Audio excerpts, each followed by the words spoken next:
Tila nag-iba ang ihip ng hangin dahil sinorpresa tayo ng mga Lady Tamaraw sa pagdomina sa nangungunang kupunan at nagulat ang lahat sa naging resulta sa bakbakan ng UAAP Season 86 Women's Volleyball Final 4. Dahil nagpakitang gilas ang Far Eastern University sa kanilang tagumpay laban sa National University sa straight sets.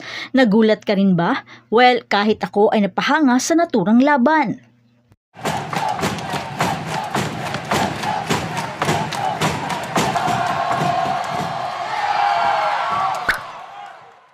Para sa Game 1 ng serye, ipinakita ng FEU ang kanilang determinasyon at galing na nagresulta ng pagwalis sa score na 25-23, 25-17 at 25-23. Ang tagumpay ng Lady Tamaraws ay nagpapanatili sa kanilang pag-asa na makuha ang titulo at nagdulot ng isang do-or-die na laban para sa pwesto sa finals. Isang manlalaro ang nagtawid sa laro ng Lady Tamaraw sa tulong ni Tin Ubaldo na naghatid ng 16 excellent sets, dahilan upang hiranging Player of the Game at malaki ang naitulong niya sa tagumpay ng FEU. Sa pamamagitan ng panalo na ito, ang FEU ay isa na lang hakbang ang layo sa pagtapos ng kanilang 16 years na hindi pa nananalo ng titulo at posibleng makamit ang kanilang ika-30 na korona sa UAAP Women's Volleyball. At ayon kay FEU head coach na si Coach Manolo, ang determinasyon at paniniwala ng kupunan ang naging mahalagang role sa tagumpay na ito. Binigyan din niya ang kahalagahan na huwag i-underestimate ang FEU at ipinahayag ang kanyang pagmamalaki sa performance ng kupunan. Actually, first set pa lang nakitaan na ng pagka-agresibo ang FEU sa kanilang laro. Kaya sa buong set ay talagang naging palaban ng mga Lady Tamaraw at ang kanilang pagdomina sa service department ang naging armas nila upang magiba ang kumpiyansa ng NU. Dahilan upang mawalan ng receive at pasa ang mga Lady Bulldogs. Habang si Chini Tagaod ay walang pakundangan naman sa pagbigay ng mga klase-klaseng atake na nagbigay buhay sa ibang FEU Lady Tamaraw na lumaban ng may angas. Samahan pa ng magandang connection kay Ubaldo dahilan upang makuha nila ang kanilang tempos sa laro. At sa nakikita ko, hindi nila hinahayaan na makadikit man lang ang NU sa kanilang score. Kaya isa iyon sa malaking kalamangan nila na hindi in-expect ng NU. Sa kabilang banda, pinilit naman nila Belen at Alinsog kaso sadyang kinapos at di agad nakapag-adjust si Coach Norman Miguel at sobrang off naman ang laro ni Alyssa Solomon dahilan upang hindi nila nakuha ang kailangang puntos para masungkit ang panalo. Kaya palagi kong sinasabi sa mga vlogs ko na depende talaga sa ganda ng gising ng manlalaro. Kaya importante ang karakter at attitude at syempre ang tamang balasa ng mga coaches. Gayunpaman, isang history naman ito para sa FEU dahil sa buong season, ngayon lang din nila natalo ang NU at nahinto nila ang 7 winning streak ng NU ngayong season 86. Mahalagang nag-ambag din sina Chini Tagaod, Jean Asis at Mitzi Panangin sa tagumpay ng FEU na nagkapital sa mga pagkakamali ng NU at nagbigay ng mga mahalagang puntos.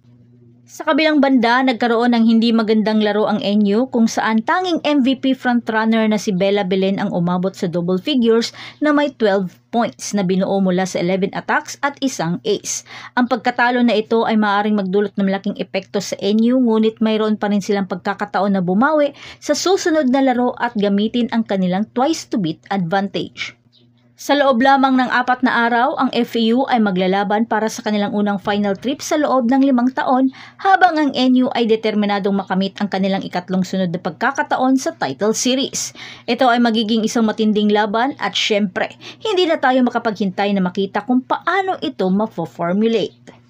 At iyan ang ating balita para sa UAAP Women's Volleyball Final 4. Huwag kalimutan na mag-like ng video na ito, mag-subscribe sa ating channel at i-spike ang notification bell para manatiling updated sa lahat ng volleyball ganap at hanggang sa susunod na video, paalam! Get 5% discount, just use JoustVolley77 code.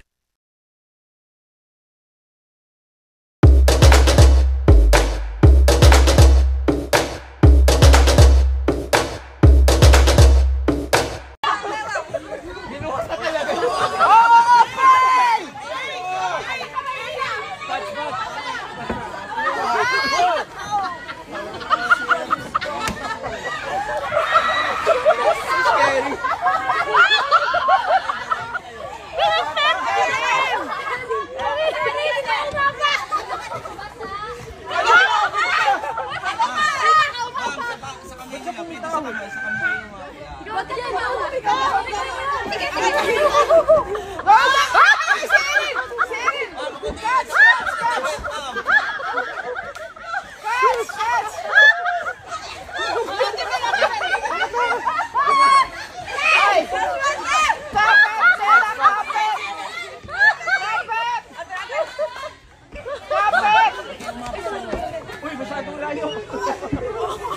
hawakan mo.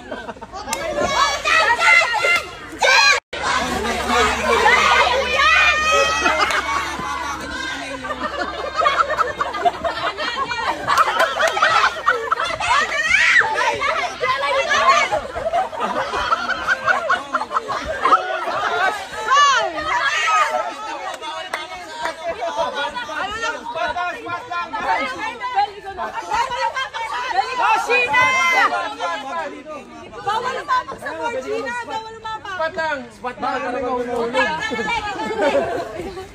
Kamay! Kamay! Kamay! Kamay! Kamay! Kabila! Kamay! Kabila! Bawal na, bawal. Ay! Ayan! Walang cutting classes, ano?